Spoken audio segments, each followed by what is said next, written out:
খবর অত্যন্ত উদ্বেগের খবর।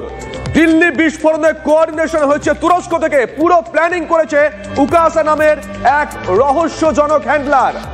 আরবি শব্দ উকাসার অর্থ মাকড়সা। এই মুহূর্তের বড় খবর নিঃসন্দেহে দিল্লি বিস্ফোরণের কোঅর্ডিনেশন হয়েছে তুরস্ক থেকে। পুরো প্ল্যানিং করেছে উকাসা নামে এক রহস্যজনক হ্যান্ডলার। সায়ন্ত আমাদের সঙ্গে রয়েছেন, আমাদের সহকর্মী। সায়ন্ত, তোমার কাছ থেকে আগে খবরটা নিয়ে নেই, অত্যন্ত উদ্বেগের খবর।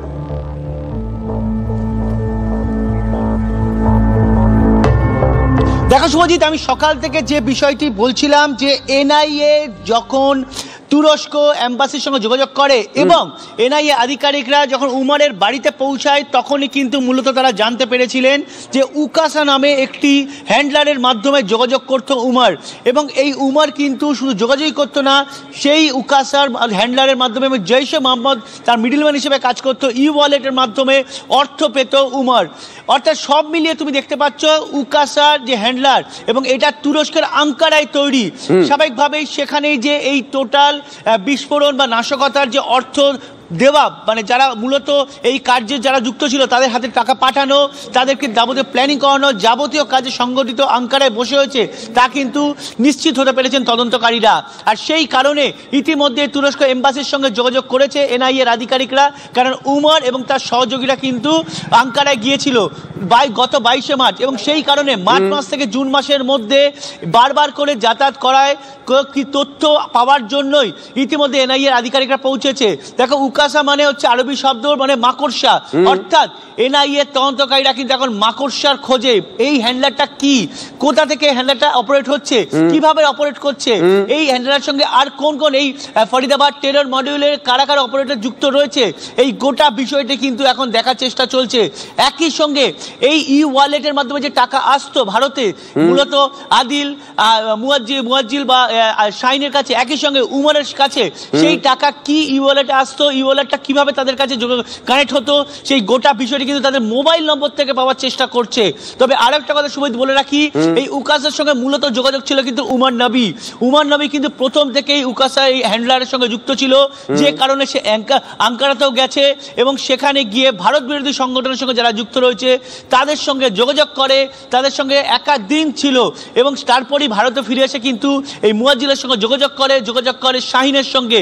উমর এই যে হোস্টেল, আমি একবার অনুদীপকে বলবো ছবিটা দেখানোর জন্য, এই সেই হোস্টেল, এই হোস্টেলের মধ্যে থাকাকালীন কিন্তু উমর এবং শাহিন এবং মুয়াজ্জিল একে অপরের পরস্পরের সম্পর্কে আসে এবং তারা কিন্তু যথেষ্ট ওতপ্রোত সম্পর্ক গড়ে তোলে নিজেদের মধ্যে। ভারত বিরোধী কার্যকলাপের সেই বীজ বপন কিন্তু এই হোস্টেল থেকেই হয়েছিল এবং যেটা বলা ছিল, যেটা এখন নরেন্দ্রকারী মনে করছেন যে এই ফরিদাবাদ টেরর মডিউলের আতুর ঘর হচ্ছে এই হোস্টেল। আসবো তোমার কাছে, সঙ্গে থাকো। কর্নেল দীপ্তাংশু চৌধুরী, অবসরপ্রাপ্ত সেনাকর্তা, এই মুহূর্তে আমাদের সঙ্গে আলোচনায় যোগ দিয়েছেন। কর্নেল চৌধুরী, শুভজিৎ রয়েছে, অন্যান্য সহকর্মীরা প্রত্যেকেই রয়েছেন, প্রত্যেকেই যাবো আপনার কাছে। দেখুন, একটি দেশের সঙ্গে আরেকটা দেশের গোয়েন্দা দপ্তর তারা বিভিন্ন সময় বিভিন্ন তথ্য আদান প্রদান করে থাকে, এটা হয়ে থাকে, এটা ন্যাচারালি হয়ে থাকে না। আমার প্রশ্ন হচ্ছে, তুরস্কর একটা রূপ তো আমরা অপারেশন সিঁদুরের সময় দেখেছিলাম, এটা কি দ্বিতীয় রূপ আমরা দেখলাম? সত্যি সত্যি কি কোনো মদত ছিল ওখানকার প্রশাসনের বা ওখানকার প্রশাসনের কোনো অংশের, নাকি এটা ওখানকার ইন্টেলিজেন্স ফেলিওর? শুভজিৎ, এই তুরস্কর যে ন্যাশনাল ইন্টেলিজেন্স এজেন্সি, ওটাকে বলে MIT, তুরস্ক এর উচ্চারণ আছে, আমি ন্যাশনাল ইন্টেলিজেন্স এজেন্সি বললাম। এরা অলরেডি ISI এর মতন, যেমন বাংলাদেশে একটা এক্সটেনশন খুলে ফেলেছে বিভিন্ন জায়গায়, বাংলাদেশে বিভিন্ন জেলায়, MIT কিন্তু বহুদিন বাংলাদেশে নিজেদের অফিস খুলেছে। এটা 2 মাস 3 মাস নয়, বিগত 12-13 মাস কিন্তু তুরস্কর যে ইন্টেলিজেন্স এজেন্সি অলরেডি বাংলাদেশে আছে। আমি শুধু ডট গুলোকে জোড়ার জন্য এই কথাটা বললাম। এবং এই যে নবী আঙ্কারায় গেছে, তুরস্কে গেছে, এবং আল ফালা ইউনিভার্সিটিতে যদি আরো আমরা ভেতরে ইনভেস্টিগেট করি, যেটা আমরা করেছি, আমরা দেখেছি আল ফালা ইউনিভার্সিটিতে একটা হিউজ ফান্ডিং কিন্তু তুরস্ক থেকে এসেছিল। তুরস্ক থেকে ঘুরে বাংলাদেশ হয়ে আল ফালা ইউনিভার্সিটিতে কিন্তু ফান্ডিং আসতো। বড় প্রশ্ন হচ্ছে, এই ফান্ডিং গুলো তো বাইরের থেকে এসছে, FCR এ ক্লিয়ারেন্স চাই।